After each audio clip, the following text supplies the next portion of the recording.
Daniel Harper sat in the cafeteria of the Galactic Exchange Station, staring at his coffee cup like it might hold answers to questions he hadn't asked yet. The station floated somewhere between Earth and Mars, a massive structure built by humans and aliens working together.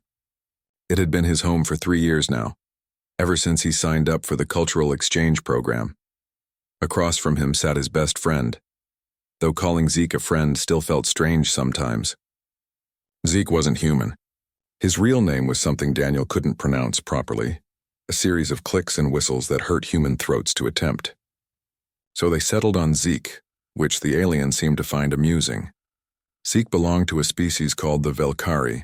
They were tall, much taller than humans, with skin that glowed softly and changed colors based on their mood. Right now, Zeke's skin was a calm blue, which meant he was relaxed. Daniel had learned to read these colors over the years. Blue meant calm, red meant excited or angry, green meant thoughtful, and gold meant happy. They had met during Daniel's first week on the station. Daniel had been lost, wandering the corridors trying to find the human quarters. Zeke had found him and helped him, and they started talking. They discovered they both loved strategy games and bad jokes. The friendship grew from there, surprising everyone, including themselves. "I need to ask you something," Zeke said suddenly, his skin flickering to a nervous purple. Daniel looked up from his coffee. "Sure, what's up?" "My mother wants to meet you," Zeke said. Daniel blinked. "Your mother? You never mentioned your mother before." "She lives on our homeworld. I talk to her every week, and I've mentioned you many times. She's very interested in humans, and she specifically wants to meet you." This felt important somehow, though Daniel couldn't explain why. In the 3 years they'd been friends, Zeke had never talked much about his family. Daniel knew Zeke had a mother and 2 siblings, but that was about it. "Why me?" Daniel asked. "She's an anthropologist," Zeke explained. "She studies other species, their cultures and behaviors. She's been studying humans since your people made first contact with the galaxy. I told her about our friendship, and she wants to meet you in person." Daniel felt a small flutter of nervousness in his stomach. Meeting the parent of a friend was always a bit stressful, even when that friend was human. Meeting an alien parent seemed 10 times more complicated. "She invited you to dinner," Zeke continued. "On Velthara. That's our homeworld." "That's 3 star systems away," Daniel said, his eyes widening. "The journey takes about a week with our ships," Zeke said. "But she'll arrange everything. Transportation, accommodations, everything. You would be her guest." Daniel leaned back in his chair, processing this information. A trip to an alien homeworld wasn't something that happened every day. Very few humans had been to Velthara. The Velkari were friendly but private. They didn't invite many outsiders to their world. "This is a big deal, isn't it?" Daniel asked. Zeke's skin shifted to gold, which meant yes. "It is an honor. My mother doesn't extend invitations lightly. She must think highly of you based on what I've told her." "What have you told her?" Daniel asked, suddenly worried. "The truth," Zeke said simply.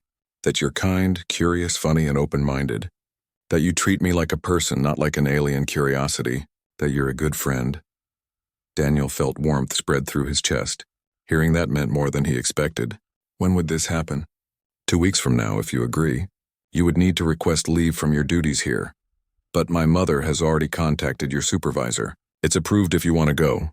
"She contacted my supervisor before asking me?" Daniel said, raising an eyebrow. "She was confident you would say yes," Zeke said, his skin flickering with amusement. "My mother is usually right about these things." Daniel thought about it. The logical part of his brain told him this was an incredible opportunity. How many humans could say they'd been personally invited to an alien homeworld? But another part of him felt nervous. Why was this so important? Why did Zeke seem so serious about it? "Is there something you're not telling me?" Daniel asked carefully. Zeke's skin shifted through several colors quickly, which Daniel had learned meant he was wrestling with something internally. Finally, he settled on a deep green, the color of serious thought. "My mother is important in our society," Zeke said slowly. "She's an elder, which means she has authority and influence. She sits on councils and makes decisions about our people's future. Meeting her is not just a casual dinner. It means something." "What does it mean?" Daniel pressed. "I'm not entirely sure," Zeke admitted. "But I trust my mother. If she wants to meet you, she has a good reason. And I think it will be good, not bad. She wouldn't hurt you or put you in danger. Daniel studied his friend's face, looking for any sign of deception or worry. He found none. Zeke was nervous, yes, but not afraid. That was good enough for Daniel. "All right," Daniel said. "I'll go." Zeke's skin exploded into brilliant gold, brighter than Daniel had ever seen it. "Really, you'll come?" "Yeah," Daniel said, smiling at his friend's excitement. "I mean, how often do you get invited to an alien planet for dinner? Plus, I'm curious about where you come from. You've seen Earth, it's only fair I see Velthara." "Thank you," Zeke said, and there was genuine emotion in his voice. "This means a lot to me. And to my mother." They spent the rest of their lunch discussing the details. Zeke explained what Daniel should expect on the journey, what Velthara looked like, what the culture was like. He taught Daniel a few basic phrases in the Velkari language, though Daniel butchered the pronunciation so badly that Zeke's skin turned bright gold with laughter. "Don't worry," Zeke said. "Everyone will speak English for you. We've had the language in our databases for decades now." As they left the cafeteria together, Daniel felt a mix of excitement and nervousness bubbling in his chest. He was going to another world. He was going to meet Zeke's mother, an important elder of an advanced alien species. What Daniel didn't know, couldn't know, was that this dinner invitation was far more significant than a simple meeting between a mother and her son's friend. He didn't know that Elder Miraseth was one of 3 voices who would soon vote on humanity's future in the galaxy. He didn't know that he was about to become the face of his entire species. All he knew was that his friend had invited him to dinner, and he had said yes. Sometimes the biggest moments in history start with the smallest decisions. Daniel Harper had just made one of those decisions, and nothing would ever be quite the same again. The Velkari transport ship was nothing like the human vessels Daniel had traveled on before. Where human ships were all metal and bolts and practical design, this ship seemed almost alive. The walls had a soft texture that was warm to the touch, and they glowed with gentle light that seemed to come from within the material itself. There were no harsh corners or cold surfaces. Everything curved and flowed like water frozen in place. Daniel had his own cabin for the week-long journey. It was small but comfortable, with a sleeping platform that adjusted itself to his body, and a viewport that showed the incredible sight of stars streaking past as they jumped through space in ways he couldn't begin to understand. The Velkari had mastered faster-than-light travel thousands of years ago, and their technology made human attempts look primitive by comparison. Zeke visited him every day during the journey, bringing him food that had been specially prepared for human biology. The Velkari ate differently than humans, consuming energy directly from crystalline substances that would be toxic to Earth-based life, but their food synthesizers could create anything, and Zeke made sure Daniel had meals that tasted like home. "Tell me about your mother," Daniel said one day as they sat in his cabin. Watching the stars blur past, Zeke's skin shifted to a warm gold color. "She's wise. Patient. She's lived for over 400 years, which is old even for our people. She's seen so much, learned so much. When she speaks, people listen." 400 years? Daniel's jaw dropped. "How long do your people live?" "Usually about 500 to 600 years, Zeke said casually. "Our biology is different from yours. We age much more slowly." Daniel tried to wrap his mind around that. 4 centuries of life experience. What would that be like? What would someone learn in that much time? "She must be very intelligent," Daniel said. "She is," Zeke agreed. "But more than that, she's kind. She believes in understanding others, not judging them.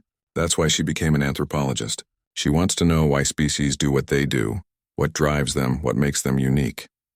"And she's been studying humans?" "For 50 years now," Zeke said. "Since your species was first discovered by the Galactic Coalition. She watched your first attempts at space travel, your first contact with other species. She's probably one of the leading experts on humanity in the entire galaxy." That made Daniel even more nervous. Being studied was one thing. Meeting the person who had been studying you for 50 years was something else entirely. On the 7th day, they arrived at Velthara. Daniel pressed his face against the viewport as the planet came into view, and his breath caught in his throat. It was beautiful in a way that made Earth seem plain by comparison. The planet glowed softly, its atmosphere shimmering with colors that didn't exist in Earth's sky. Blues and purples and silvers swirled together like oil on water. As they descended through the atmosphere, Daniel saw the cities. They didn't sit on the ground like human cities. They floated in the air, held up by technology Daniel couldn't comprehend. Massive structures of crystal and light hung suspended above landscapes of purple vegetation and silver water. Bridges of pure energy connected the floating cities, and small vehicles zipped between them like fireflies. "It's incredible," Daniel whispered. "This is home," Zeke said, his skin glowing brighter with pride and happiness. They landed in one of the smaller cities, a place Zeke called Miravel, which apparently meant place of learning in the Velkari language. The landing platform was made of the same warm, living material as the ship, and it pulsed gently under Daniel's feet as he stepped onto it. The air was different here, thinner than Earth's but rich with oxygen. Daniel had been given a small device to wear on his belt that would help his body adjust, but he could already feel the difference. Everything seemed sharper, clearer. Colors were more vivid. Sounds had more depth. Zeke led him through the city toward his family home. Daniel stared at everything like a child seeing snow for the first time. The buildings grew from the ground like trees, their walls made of transparent crystal that showed layers of life within. Gardens hung in the air with no visible support, flowers blooming in shades Daniel had never seen before. The Velkari they passed stopped and stared at Daniel with curiosity, their skin shifting through various colors as they processed the sight of a human in their city. "They're not used to seeing humans here," Zeke explained. "You're probably the first one many of them have seen in person." Daniel tried not to feel too self-conscious under all those alien eyes. He waved at a group of young Velkari children who were staring at him with wide, curious eyes. They giggled and their skin flashed bright green before they ran away. Zeke's family home sat at the edge of the city, overlooking a valley of silver trees and purple grass. It was smaller than the other structures, more intimate. The walls were made of crystal that pulsed with soft lavender light, and gardens surrounded it on all sides. Strange flowers released scents that reminded Daniel of vanilla mixed with something he couldn't identify. Standing at the entrance was Elder Mirazeth. She was taller than Zeke, her skin a deep purple that seemed to contain entire galaxies within it. Patterns of gold swirled across her surface, marking her age and status. Her eyes were large and multifaceted like a dragonfly's, and they seemed to look directly into Daniel's soul. Daniel felt his heart race. This was it. This was the moment everything had been building toward. "Daniel Harper," she said, and her voice was beautiful. It sounded like wind chimes and flowing water and distant music all at once. She spoke perfect English with no trace of an accent. "Welcome to our home. I have been looking forward to meeting you for a very long time." Daniel remembered the greeting Zeke had taught him. He placed his right hand over his heart and bowed his head slightly. "Elder Mirazeth, thank you for your invitation. The honor is mine." Her skin shifted to a warm gold and Daniel recognized it as approval. He had done well. "Come inside," she said, gesturing with a long, graceful arm. "We have much to discuss, and I have prepared a meal I hope you will enjoy." As Daniel followed her into the house, he noticed other Velkari watching from nearby structures. There was an audience here, witnesses to this meeting. That made him even more nervous. Why were they watching? What made this so important? The inside of the house was extraordinary. The walls displayed slowly shifting patterns that Daniel guessed were some kind of art. Images of alien landscapes and strange creatures moved across the surfaces like living paintings.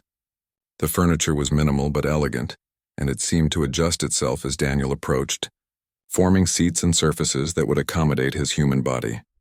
"Please, sit," Mirazeth said, indicating a curved couch-like structure near the center of the room.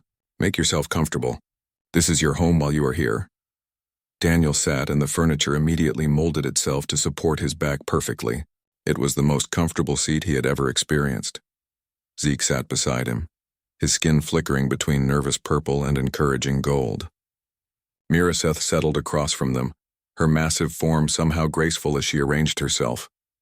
"You must have questions," Mirazeth said, her multifaceted eyes fixed on Daniel. "Many," Daniel admitted, "but mostly I'm wondering why. Why invite me here? Zeke and I are friends, yes, but this seems like more than just meeting a friend's parent." Mirazeth's skin rippled with colors Daniel couldn't interpret. When she finally spoke, her voice was serious. "You are correct. This is more than a simple dinner.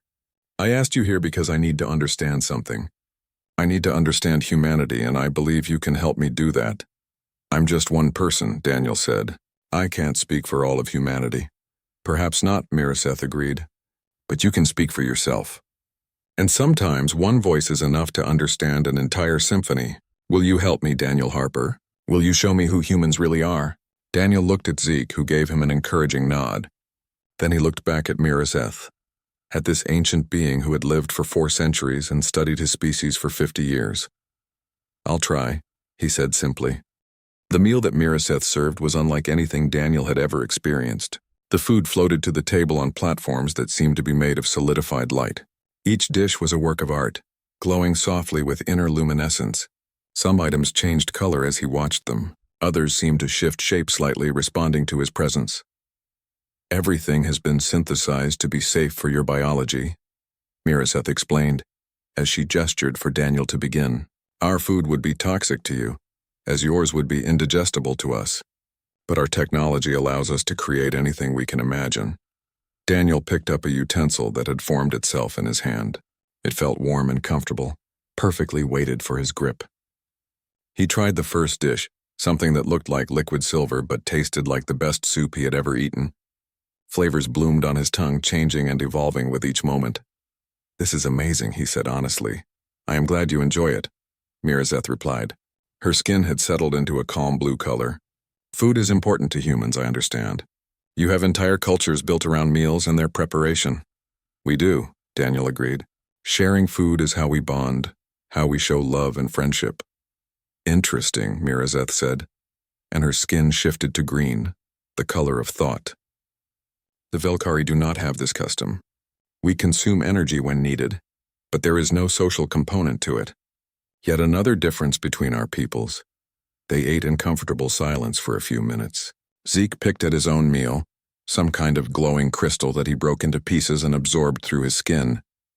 Daniel tried not to stare at the process. Then Mirazeth set down her crystal and looked directly at Daniel. Her multifaceted eyes caught the light and seemed to glow from within. Tell me, Daniel Harper, she said, and her voice had changed. It was no longer just pleasant. Now it carried weight, authority. What do you believe makes humanity worth preserving? The question hit Daniel like a physical force. The utensil he was holding suddenly felt very heavy. He set it down carefully and looked at Mirazeth. I don't understand the question, he said, though part of him feared that he understood it perfectly. Let me be more clear, Mirazeth said. She gestured, and the walls of the room came alive with images. Daniel saw Earth from space, beautiful and blue. Then the images changed. He saw wars, cities burning, pollution choking the atmosphere, weapons capable of destroying entire continents. The images came faster now. Violence, destruction, suffering. This is humanity, Mirazeth said. This is what you are. In your short history, you have brought your world to the brink of destruction multiple times. You war among yourselves over resources, beliefs, and arbitrary divisions. You create weapons of mass destruction even knowing the consequences. You pollute your only home. You build artificial intelligences without understanding the dangers. Daniel felt his stomach tighten. He wanted to argue, to defend his species, but the images on the walls were undeniable. They were all true. Humanity is young, Mirazeth continued. In galactic terms, you are infants who have just learned to walk.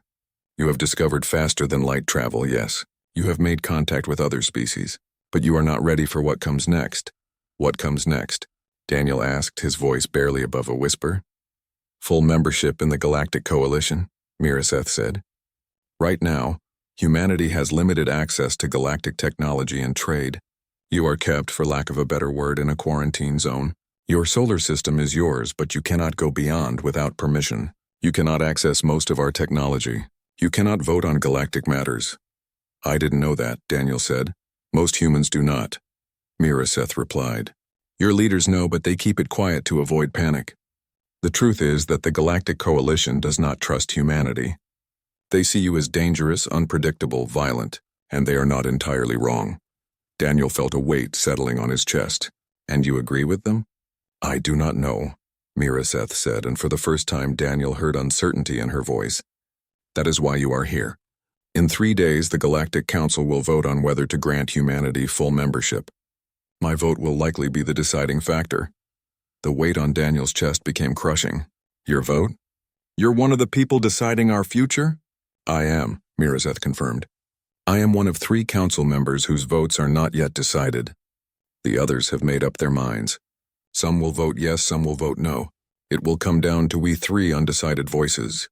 And of those 3, my voice carries the most weight because I have studied humanity longer than anyone else. Daniel looked at Zeke, whose skin had turned a deep, worried purple. You knew about this? Daniel asked his friend. No, Zeke said quickly. I swear I didn't know. My mother never told me. I kept it from my son because I wanted his friendship with you to be genuine, Miraseth said. I did not want it tainted by politics or ulterior motives.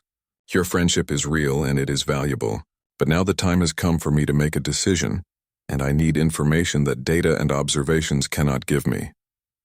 What information? Daniel asked. I need to understand the human heart, Miraseth said simply. I have watched your species for 50 years. I have studied your wars and your art, your science and your religion, your cruelty and your kindness. I have all the facts. But facts are not enough. I need to understand what drives you. I need to know if humanity has the capacity to grow beyond your violence, or if you will eventually destroy yourselves and take others with you. Daniel picked up his utensil again, just to have something to hold. His hands were shaking slightly. And if you vote no? Then humanity remains in quarantine for at least another 1,000 years, Miraseth said. No access to advanced technology. No trade beyond your solar system. No voice in galactic affairs. You will be alone, and if you vote yes, then humanity gains full membership. You will have access to technologies that could solve your energy crisis, cure your diseases, extend your lifespans. You will be able to trade freely with other species, travel anywhere in the galaxy, establish colonies on other worlds. She paused, and her skin shifted to a deep red, the color of danger, but you will also gain access to weapons that could destroy entire star systems. You will have the ability to wage war on a scale you cannot currently imagine. Daniel understood now. This was not about whether humanity deserved membership. It was about whether the galaxy could survive humanity having power. What do you want from me? He asked. I want you to show me who humans are, Miraseth said. Not through grand speeches or carefully prepared arguments. I want truth. I want to see into your heart and understand what makes humans different from the other species that have come before you. Other species? Daniel picked up on that. What happened to them? Miraseth gestured again and the walls changed. Now Daniel saw other worlds, other species. Some looked almost human. Others were completely alien. But all of them had one thing in common. They were gone. In the last 10 million years, 47 young species have been granted early membership in the coalition. Miraseth said quietly. 32 of them destroyed themselves within 1,000 years. 8 are still recovering from near-extinction events. Only 7 survived and thrived. The numbers hit Daniel like a hammer. 7 out of 47. Those were terrible odds. You think we'll be number 33, Daniel said. It was not a question. I do not know, Miraseth said. That is what I must decide. And I have 3 days to do it. Daniel looked at his plate of beautiful, impossible food. He looked at Zeke, his friend, whose skin was now the saddest shade of purple he had ever seen. He looked at Miraseth, this ancient being who held the future of his entire species in her hands. So this is a test, Daniel said. Yes, Miraseth confirmed, though not the kind you might expect. I do not want you to perform for me or tell me what you think I want to hear. I simply want to know you. I want to understand, and then I will vote according to what I believe is right. Not just for humanity, but for the entire galaxy. Daniel took a deep breath and let it out slowly. Okay, he said. What do you want to know? Miraseth's skin shifted through several colors before settling on a warm gold. Tell me a story, she said. Tell me something about your life, about being human, that data cannot show me. Show me your heart, Daniel Harper. That is all I ask. Daniel sat back in his seat, feeling the weight of billions of lives resting on his shoulders. Somewhere back on Earth, people were going about their normal lives, completely unaware that one man at a dinner table on an alien world was about to decide their fate. He had 3 days to convince an ancient alien that humanity deserved a chance. 3 days to represent his entire species. 3 days to show that humans were more than their violence and their mistakes. He just had to figure out how. After the meal, Miraseth led Daniel to a private chamber that even Zeke was not allowed to enter. Daniel looked back at his friend, who gave him an encouraging nod despite his worried purple coloring. Then the door sealed shut with a soft sound, and Daniel was alone with the elder. The room was circular, with walls that seemed to be made of liquid light. They flowed and moved like water, displaying images that shifted too quickly for Daniel to focus on any single one. The floor was soft under his feet, warm and slightly yielding, like walking on sand. "What I'm about to show you is classified at the highest level of the Galactic Coalition," Miraseth said. Her voice echoed strangely in the chamber. "Very few beings in the galaxy have seen this information. I am breaking protocols by showing you, but you need to understand what is at stake." "Why show me?" Daniel asked. "If it's that secret?" "Because you cannot make an informed case for your species without knowing the full truth," Miraseth replied. "And because I believe you will keep this information to yourself. You understand the weight of secrets, do you not?" Daniel nodded. "I do." Miraseth gestured, and the walls solidified into clear images. Daniel saw a planet, beautiful and green, much like Earth. Then he watched in horror as weapons tore across its surface. Cities burned. Oceans boiled. Within minutes, the planet was a dead, charred rock floating in space. "The Krell," Miraseth said. "They were granted full coalition membership 8,000 years ago. They were brilliant, creative, passionate, much like humans. Within 500 years of gaining access to advanced weapons technology, they destroyed their homeworld in a civil war. 3 billion lives lost in a single day. The image changed. Another planet, this one covered in crystalline structures that gleamed in the light of twin suns. Then it too was destroyed, shattered into asteroids by weapons that should never have existed. The Zentari," Miraseth continued, 6,000 years ago. They achieved full membership, and within 300 years, they had built weapons capable of destroying stars. They used one in anger against a neighboring system. The resulting supernova killed 2 species and destabilized an entire sector of the galaxy. More images came, more planets, more death, more species that had been given power before they were ready, and who had used that power to destroy themselves and others. Daniel felt sick watching it all.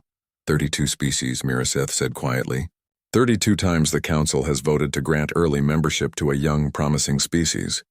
32 times that species has proven unworthy of the trust placed in them, and every time billions of innocent beings paid the price. The images stopped, leaving the walls dark and empty. Daniel could still see the burning planets in his mind. "And you think humans will be number 33? Daniel said again. "I think humans have the same potential for destruction that all these species had," Miraseth replied. She moved closer to him, and Daniel realized just how large she was. She towered over him, her presence filling the room. "You are clever. You are adaptable. You are creative.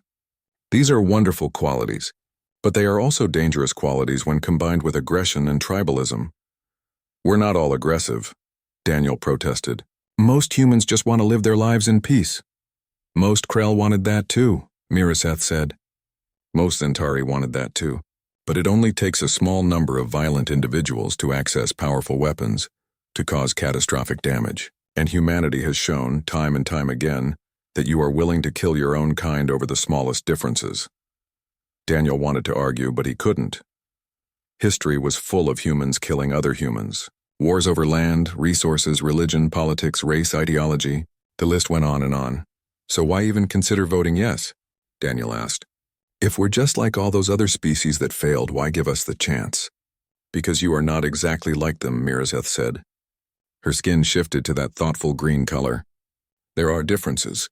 Subtle ones, but potentially significant. I have studied humanity for 50 years, and I have seen things that give me hope. But I have also seen things that terrify me." She gestured again, and the walls came alive with new images. These were different. Daniel saw humans rescuing each other from disasters, volunteers helping strangers, doctors treating patients in war zones, teachers working with children, scientists collaborating across borders, people of different backgrounds linking arms against injustice. "Humans have a capacity for empathy that is rare in the galaxy," Miraseth said. "You care about beings you have never met. You risk your own lives to save strangers. You create art that moves the soul. You ask questions about the universe not for profit or power, but simply because you want to know.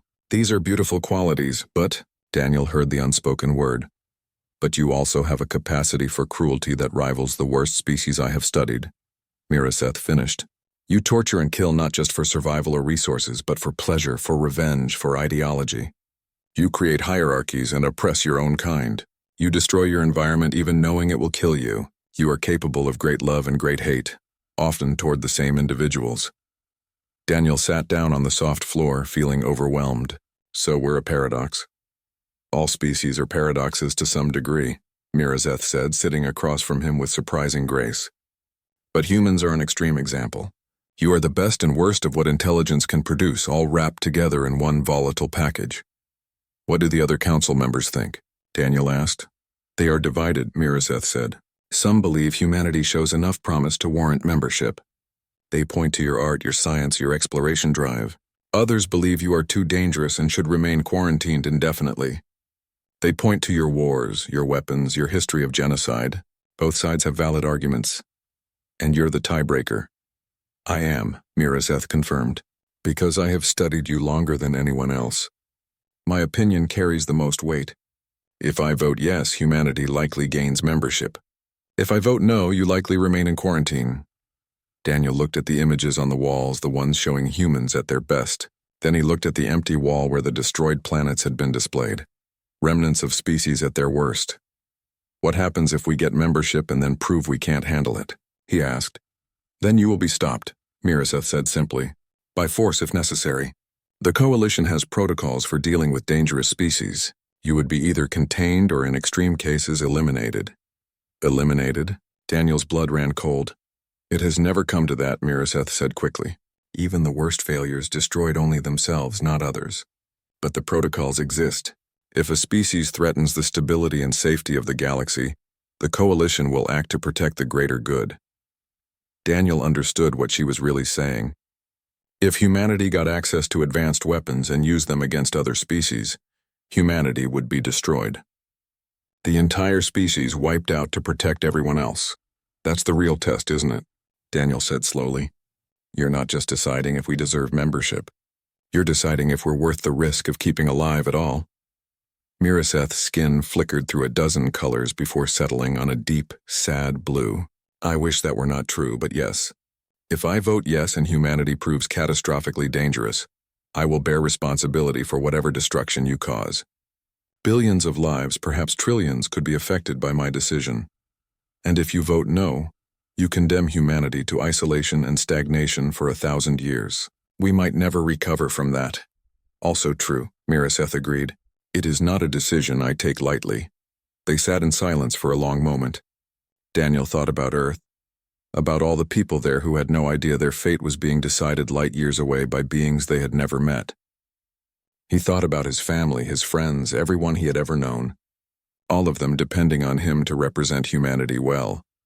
I don't know how to convince you, Daniel admitted. I don't know what to say to prove we're worth the risk. Then do not try to convince me, Mirazeth said. Simply be honest. That is all I ask. Tell me who you are, who humans are, without filter or pretense. Let me see the truth, whatever that truth may be. Then I will make my decision based on what I see. Daniel took a deep breath. You asked me to tell you a story earlier. Are you still interested in hearing one? Very much so, Mirazeth said, her skin shifting to an attentive gold. Then I'll tell you about my sister, Daniel said. Because I think she represents the best of what humanity can be. And maybe, if you understand her, you'll understand all of us a little better. Mirazeth settled herself more comfortably on the floor, her massive form arranging itself with fluid grace. I am listening, she said, and Daniel began to speak. Daniel sat on the soft floor of the chamber, looking at the ancient being across from him. Mirazeth had lived for 400 years and studied humanity for 50. She had seen everything humans had done, good and bad. What could he possibly tell her that she didn't already know? But then he thought about his sister Claire, and he knew. Data could show what humans did, but only stories could show why they did it. When I was 8 years old, my sister got sick. Daniel began. His voice was quiet but steady. Her name is Claire. She's 2 years younger than me. One day she was fine, running around and playing, and the next day she couldn't get out of bed. My parents took her to the hospital and the doctors found cancer in her blood. Mirazeth's skin shifted to a concerned blue, but she said nothing. She simply listened. The doctors said she needed a bone marrow transplant, Daniel continued. They tested everyone in the family and I was the only match. They explained what would happen. They would put a needle into my hip bone and extract marrow. It would hurt. But if they didn't do it, Claire would die. Daniel paused, remembering. The memory was old but still vivid, still powerful. I was terrified, he admitted. Not of the pain exactly. Kids don't really understand pain like adults do. I was terrified of the needle. I had this irrational fear of needles. Anytime I had to get a shot, I would scream and cry and sometimes run away. My parents would have to hold me down. It was embarrassing, but I couldn't help it. Fear is not weakness, Mirazeth said softly. I know that now, Daniel said, but I didn't know it then. All I knew was that I was scared and I didn't want to do it. I was just a kid. I wanted to help my sister, but I was too afraid. The walls of the chamber began displaying soft images, Daniel realized. They were showing his memories, pulling them somehow from his mind as he spoke. He saw himself as a child, small and scared. He saw Claire in a hospital bed, her skin pale and her eyes tired. The night before the procedure, I couldn't sleep, Daniel said. I kept thinking about the needle, about how much it would hurt. I was crying in my bed, trying to be quiet so my parents wouldn't hear. And then Claire came into my room. The image on the wall showed it. A little girl, weak and sick, shuffling into her brother's room in the dark. She was so sick she could barely walk, Daniel said, his voice catching slightly. But she came to see me anyway. She climbed into my bed and she held my hand. And she said something I'll never forget. What did she say? Mirazeth asked. She said, I'm scared too, Danny, I'm really scared. But you know what? We can be scared together. And maybe if we're scared together, it won't be so bad. Daniel smiled at the memory. Then she told me that no matter what happened, no matter if the procedure worked or not, she loved me. She said I was the best brother in the world, and she was lucky to have me. The walls showed the two children holding hands in the darkness, drawing strength from each other.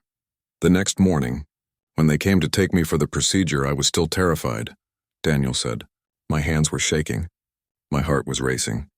But I thought about Claire holding my hand. I thought about how she was braver than me, even though she was the sick one, even though she was younger. And I thought about what she said, that we could be scared together. So you went through with it, Mirazeth said. I did, Daniel confirmed. And it hurt. It hurt more than anything I had ever experienced up to that point. But every time I wanted to scream or cry or tell them to stop, I thought about Claire. I thought about her being brave. And I was brave too. Did it work? Mirazeth asked. Did your sister survive? She did, Daniel said, and his smile grew wider. She's alive and healthy. She's a doctor now, actually. She works in a hospital, helping other sick kids, because someone saved her once and she wants to pass that forward. Mirazeth's skin went through a cascade of colors that Daniel had never seen before. They were beautiful, like watching a sunset made of living light. That is a lovely story, Mirazeth said, but I do not understand what it tells me about humanity that I did not already know. It tells you everything, Daniel said, and now his voice grew stronger. You asked me what makes humanity worth preserving. You showed me all those species that destroyed themselves, and you're right, we have the capacity for that. We're violent and tribal and stupid sometimes. We make terrible mistakes. We hurt each other over the smallest things. He stood up and the images on the wall shifted with his movement, showing more memories. His parents, his friends, strangers helping each other in disasters, volunteers in crisis zones, teachers and doctors and scientists and artists, all the millions of small moments of kindness that made up human existence. But here's what you can't see in your data, Daniel said. Humans are capable of love that transcends our own fear and pain. When someone we love is in danger, we find courage we didn't know we had. We hold each other's hands in the dark. We save each other. Many species do this, Mirazeth said. Parental bonds exist across the galaxy. This is not unique to humans. It's not just about family, Daniel insisted. Humans do this for strangers too. We run into burning buildings to save people we've never met. We donate organs to people we'll never see. We create medicines and give them away to those who can't pay. We build schools in places we'll never visit. We send aid to disaster zones on the other side of the planet. The walls showed it all. Firefighters carrying children from flames, doctors treating patients in war zones, engineers building wells in remote villages, teachers volunteering in impoverished areas, strangers pulling each other from rubble after earthquakes, anonymous donors giving kidneys to people they would never meet. Yes, we're violent, Daniel said. Yes, we're flawed. But we're also capable of incredible empathy. We feel the suffering of others as if it were our own, and we act on it.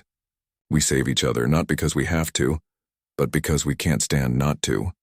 Mirazeth stood as well, her towering form filling half the chamber. Her skin was shifting through colors so quickly that it looked like a storm of light.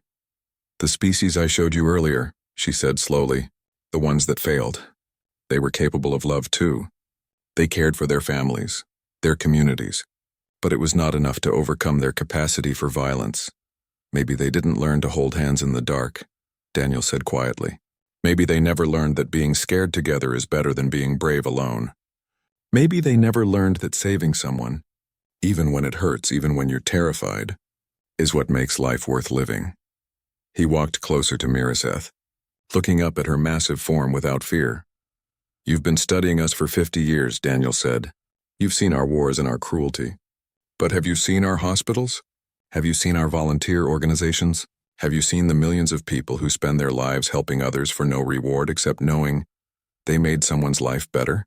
Have you seen the parents who sacrifice everything for their children? The teachers who spend their own money on supplies for students? The neighbors who check on the elderly? The strangers who stop to help someone with a flat tire?" The walls exploded with images. Thousands of them, millions of them. Small moments of human kindness that happened every day everywhere, often unnoticed and unrecorded. A man giving his coat to a homeless person. A woman reading to children at a library. A teenager helping an old man cross the street. A group of strangers working together to push a car out of snow. Endless, countless moments of humans choosing to be kind when they could choose to be cruel. "This is what the data can't show you," Daniel said. "This is what makes us worth the risk. Yes, we might fail. Yes, we might become number 33, but we might also be number 8. We might be one of the species that succeeds, because we have something that maybe those other species didn't have." "What is that?" Mirazeth asked, and her voice was filled with genuine curiosity. "We have the ability to recognize our own darkness and choose light anyway," Daniel said. "We know we're flawed. We know we're capable of terrible things, and we try every single day to be better than we were yesterday. That's what humanity is. We're the species that holds hands in the dark. We're the species that saves each other." The chamber fell silent. The images on the walls slowly faded, leaving only soft, ambient light. Mirazeth stood completely still, her skin cycling through colors that Daniel couldn't interpret. Finally, after what felt like an eternity, she spoke. "I will vote yes," she said. Daniel felt his knees go weak. "You will?" "I will vote to grant humanity full membership in the Galactic Coalition," Mirazeth said. Her skin had settled into a brilliant gold. "With conditions, of course. You will be monitored closely. You will have guides and teachers. There will be restrictions on certain technologies until you prove you can handle them. But yes, you will be given the chance." "Why?" Daniel asked, hardly daring to believe it. "Because you showed me something I needed to see," Mirazeth replied. "I have all the data about humanity. I know your history, your science, your culture. But I did not understand your heart until now. You showed me that humans have a quality that is rare in the galaxy. You have the capacity to love beings you do not know, to sacrifice for those who cannot repay you, to choose kindness over cruelty even when cruelty would be easier."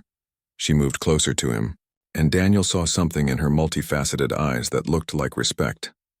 "I am betting the safety of the galaxy on